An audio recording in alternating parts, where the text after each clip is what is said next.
Hello students, welcome back to my YouTube channel. आज फिर से एक ऐसा वीडियो लेकर आ गया हूं जो आपके लिए बहुत ही काम का वीडियो बनने वाला है। यहाँ पर भी मैं अपने पर्सनल लाइफ के एक्सपीरियंस से कुछ आपके साथ डिस्कस करने वाला हूँ। जो 11th में अगर आपने एडमिशन लेने के बाद क्या करना है। बहुत सारे जन ने अभी 10th में मास प्रमोशन आ गया था, वो तो बहुत ही आप समझो कि आपको खुशी की बात हो गई। अब लेकिन आपने समझो, मान लो आपने 11th में एडमिशन ले लिया है, तो अब कैसे करना है, क्या करना है, वो एक बड़ी बात होती है, राइट।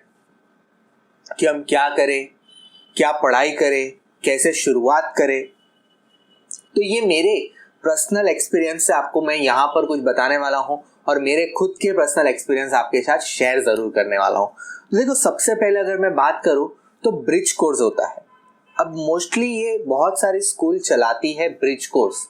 ब्रिज कोर्स क्या होता है कि ब्रिज कोर्स के अंदर आपको 9th हो गया, 10th हो गया, 11th का बेसिक हो गया, ये सारी चीजें एक जगह पर पढ़ाने में आती। अब मैं ऐसा नहीं बोल रहा हूँ कि सारी स्कूल करेंगी, लेकिन बहुत सारे एजुकेशन सेंटर्स होते हैं जो ये चीजें करवाते हैं। जैसे मान लो ब्रिज कोर्स खाली 11th का नहीं होता है, 9th 10th का भी होता है। बिकॉज 9th और 10th अगर बच्चा है ना, तो 11th 12th एक बाप है। बिकॉज 11th 12th आपको बहुत कठिन है। सिर्फ हंसी मजाक में अगर आपने 11th साइंस लिया है तो it is not an a joke to take 11th science. अगर आप सीरियस हो तो ही जाना। तो उसके लिए ब्रिज कोर्स डिजाइन करने में आया है, जहां पर आप लोग को 9th और 10th का अगर कॉन्सेप्ट क्लियर होगा, 11th का बेसिक पता होगा, तो आप 11th 12th में टक पाओगे। फिर आपने खाली अपने फ्रेंड को देख के ले लिया कि चलो वो पीसीबी कर रहा है तो मैं पीसीबी कर लेता हूँ, वो पीसीएम कर रहा है तो मैं पीसीएम कर लेता हूँ, वो कॉमर्स ले रहा है तो वो। देखो, मैंने पहले भी इसके ऊपर वीडियो में बातचीत की है। दिल से अगर इंटरेस्ट हो तो वो सब्जेक्ट करो, वरना मत करो, वरना मजा नहीं आएगा। आप कितना भी कर लो, कुछ भी कर लो, आपका जो फाइनल आउटकम होगा वो 0 होगा। इसलिए ये ब्रिज कोर्स जो होता है वो इसी के लिए डिजाइन करने में आता है कि जो बच्चे 10th से 11th में आए हैं तो उनको आइडिया होना चाहिए, 9th 10th का कॉन्सेप्ट क्लियर होना चाहिए, 11th का बेसिक पता होना चाहिए, तब जाके वो लोग 11th 12th में टक पाएंगे। तो ब्रिज कोर्स के बारे में पढ़ाई करना। ऐसा नहीं है कि कहीं नहीं, नेट पर बहुत ब्रिज कोर्स मिल जाते हैं, यूट्यूब पर सर्च कर लिया, ब्रिज कोर्स पढ़ लिया। बिकॉज आपके पास अभी बहुत टाइम है। आपकी स्कूल चालू होगी तब होगी, एजुकेशन सेंटर्स चालू होंगे और बहुत सारे चालू भी हो गए और बहुत सारे जन ने पढ़ाना भी स्टार्ट कर दिया है। लेकिन ब्रिज कोर्स कौन पढ़ाता है वो डिपेंड करेगा, पढ़ाएंगे नहीं पढ़ाएंगे। लेकिन मेरा मानना ये है, ये आपको करना है। जो मैंने मेरे टाइम पर नहीं किया तो मैंने प्रॉब्लम फेस की, इसलिए ये मेरा एक पर्सनल एक्सपीरियंस ये हुआ। दूसरा अगर बताओ तो 11th एक टाइम पास नहीं है। 11th तो टाइम पास है, कर ही लेसो। 12th में आप देखेंगे, फोड़ लेंगे, मार लेंगे, अच्छे स्कोर लेके आएंगे। तो 11th कोई टाइम पास नहीं है। 11th में अगर टाइम पास किया तो 12th आपके साथ टाइम पास करेगा। समझ के याद रखना, अगर 11th में टाइम पास किया तो 12th टाइम पास करेगा। क्यों? 11th अगर पार्ट 1 है तो 12th उसका पार्ट 2 है। एग्जाम्पल, अगर आप अकाउंट्स पढ़ रहे हो तो अकाउंट्स का बेसिक आपका 11th में है, 12th में क्या आएगा, बड़ी बड़ी एंट्री आएगी और इससे आपको प्रॉब्लम होगी। अगर आप फिजिक्स पार्ट 1 यहाँ पढ़ रहे हो तो फिजिक्स पार्ट 2 नेक्स्ट ईयर पढ़ोगे। बायोलॉजी पार्ट 1 यहाँ पढ़ रहे हो तो बायोलॉजी पार्ट 2 नेक्स्ट ईयर पढ़ोगे 12th में। तो इसलिए 11th कोई टाइम पास नहीं है। और अगर 11th टाइम पास किया तो सारी हेकड़ी आपकी निकल जाएगी। कहाँ पर? एंट्रेंस एग्जाम के अंदर। हर एक का एंट्रेंस एग्जाम में अगर 11th का कॉन्सेप्ट क्लियर नहीं है, 12th क्लियर नहीं होगा, और 12th क्लियर नहीं होगा तो सारी हेगड़ी निकल जाएगी। कहां पर? एग्जाम जब आएगी ना, एंट्रेंस एग्जाम, वहां पर। तो 11th को टाइम पास मत लेना, चाहिए उतना 11th में सीरियसनेस दिखाना। इसलिए मैं बोल रहा था कि 11th और 12th क्या है, कनेक्टेड है। जैसे मैंने अभी बताया कि 11th के बेस भी आपको 12th है। अगर आप बोलोगे यार सर क्या पका रहे हो आप, ये वो, आप मेरी बात याद करोगे कि सर पकाता नहीं है। मैं देखो, मेरे पर्सनल एक्सपीरियंसेस जो हुए वो आपके साथ शेयर कर रहा हूँ। बिकॉज मैंने आपको पुराने वीडियोस में ही बताया कि I don't need that my student should suffer in their future. मैं नहीं चाहता कि मेरे स्टूडेंट्स कहीं आगे जाके सफर करें, क्योंकि हर एक जन का अपना एक एक्सपीरियंस होता है। जो मेरे को एक्सपीरियंस हुआ है वही मैं आपके साथ बोलता हूँ। कि कोई लिखी बात, कि किसी पीटी बात कहीं से उठा के आपको बता दी, वो मेरे में नहीं। ठीक है, तो 11th और 12th कनेक्टेड है। 11th को अच्छी तरह से पढ़ना तो ही आपको 12th आएगा समझ में। ले लिया, बहुत अच्छी बात है, अब जुट जाओ। अब पीछे मुड़ के नहीं देखना है। Once you make a decision, start working on it.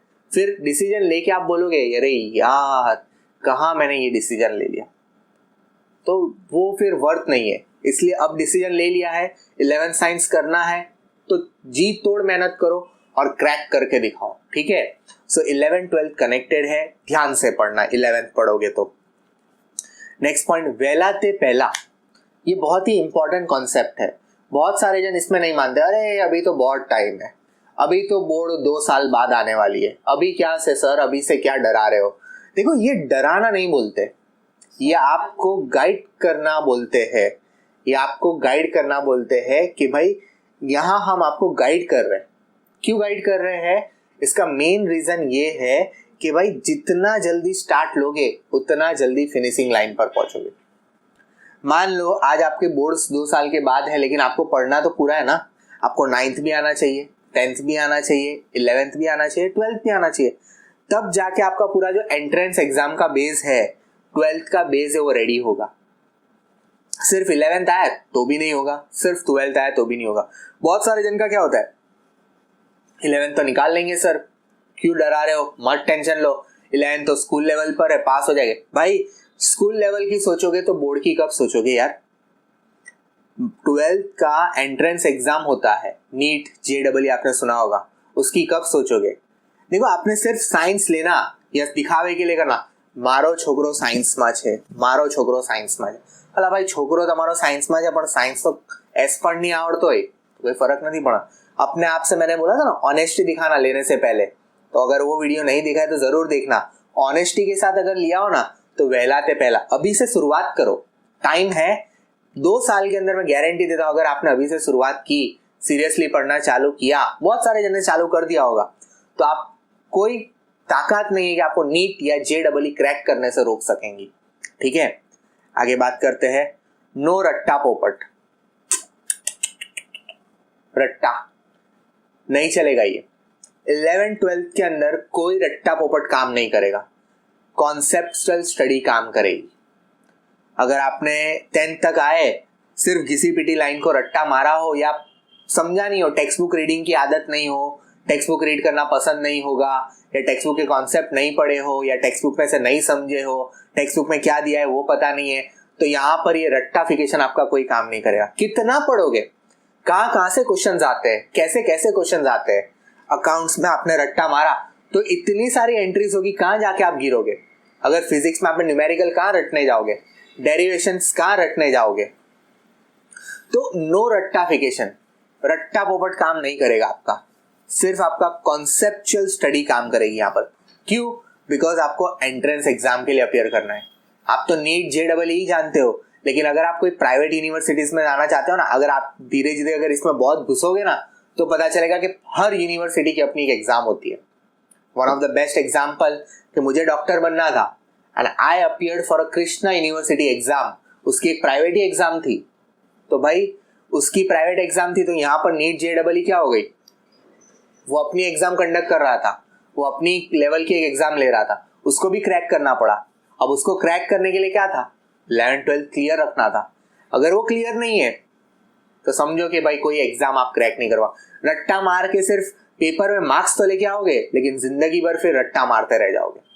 तो कॉन्सेप्चुअल स्टडी करना, ताकि आपको कोई भी एंट्रेंस एग्जाम आपको आए, आप क्लियर रहो उसके लिए। आगे बढ़ते हैं, take proper opinions from the senior.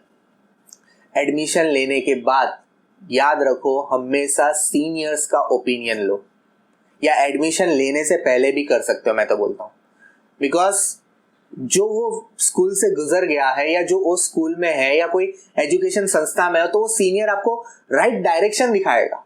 फिर ऐसे सीनियर को मत पकड़ना जिसको पढ़ाई में इंटरेस्ट ही नहीं हो, बराबर। ऐसे सीनियर को यहाँ नहीं लेना, यहाँ सर बेकार आज फालतू से एम से तेम से, यही आपको मिलेगा। ऐसे सीनियर को पकड़ो कि जहां पर प्रॉपर गाइडेंस आपको मिल जाए, प्रॉपर गाइडेंस कि हाँ आप ये सब्जेक्ट अच्छे से करना, ये अच्छे से पढ़ना, इसमें ये होता है, इसमें ये होता है। बिकॉज सीनियर मतलब 1 साल आपसे बड़ा है, आपसे ज्यादा उसने पढ़ चुका है, आपसे ज्यादा वो नॉलेजेबल है, आपसे ज्यादा जानता है, करियर का ओपिनियन ज्यादा दे सकता है। फिर अगर आप खाली ऐसे सीनियर को पकड़ोगे जिसको स्टडी में आ स्कूल बेकार है, यहाँ तो लेवानो नहीं, आप फलाना सर तो पढ़ाओ तो नहीं, आम छे तेम छे, वो आपको नेगेटिव चीजें दिखाएगा। ऐसे सीनियर को पकड़ना जो आपको नेगेटिव भी दिखाए और पॉजिटिव भी दिखाए। प्रॉपर ओपिनियन, अगर मेरी बात अगर यहां से भी अगर आपको समझ में नहीं आई है तो आपका जो फ्रेंड सीनियर फ्रेंड होगा आपको ज्यादा गाइड करेगा, बहुत ही ज्यादा गाइडेंस मिलेगा। तो आप एक प्रॉपर ओपिनियन लेना, सीनियर से ज्यादा बात करना, ऐसे सीनियर से बात करो जो आपको गाइड कर सके, आगे की राह दिखा सके, उन्होंने क्या गोल सेट किए थे, आप क्यों ये गोल ले रहे हो, आपका क्या गोल है, सारी बातें उनसे शेयर करके उनसे साथ बैठकर बात करो, पॉजिटिव ओपिनियंस लो, नेगेटिव ओपिनियंस लो, और कहाँ आपको वर्कआउट करने की जरूरत पड़ेगी, बहुत सारी चीजें आपको वो बता सकते हैं। तो ये मेरा मानना है कि एक प्रॉपर ओपिनियन मिलना चाहिए सीनियर्स से। लास्ट एक समझो कि इसके अंदर का टॉपिक तो नहीं है, लेकिन टॉपर्स का वाइसी वर्सा हो जाना जो मेरे साथ हुआ था। मैं एग्जांपल देता हूं, आज मैं ओपन प्लेटफॉर्म पे फिर से बोल रहा हूं कि मेरे 10th के अंदर 80% आए थे, 12th के अंदर कितना आए थे 59। वन ऑफ द टॉपर्स था मैं जब 10th में था, जब मैं स्कूल में था मेरा टॉपर था, 12th में आके क्या हो गया, वाइसी वर्सा। कहाँ गिर गई गाड़ी, 59 पे। क्यों?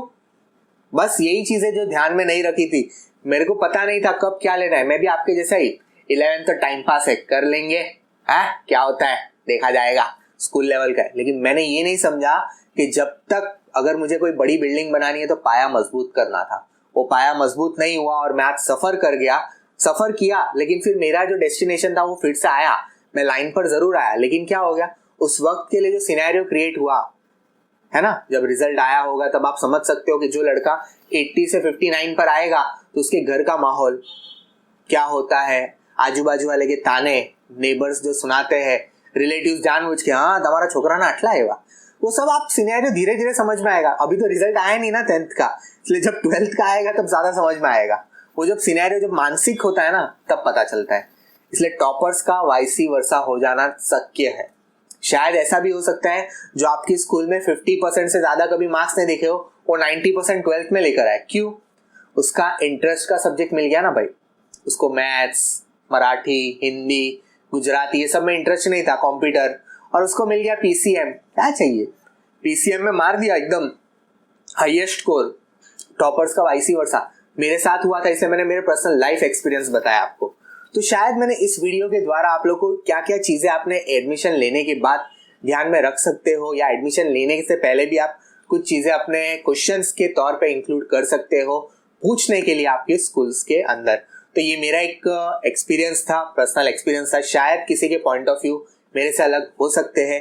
वीडियो अगर नॉलेजेबल लगता है, आपको समझ में आ रहा है कि हाँ सर जो बोल रहे हैं वो सही एडवाइस है, तो वीडियो को जरूर शेयर करें। शेयर करने के साथ लाइक जरूर करें।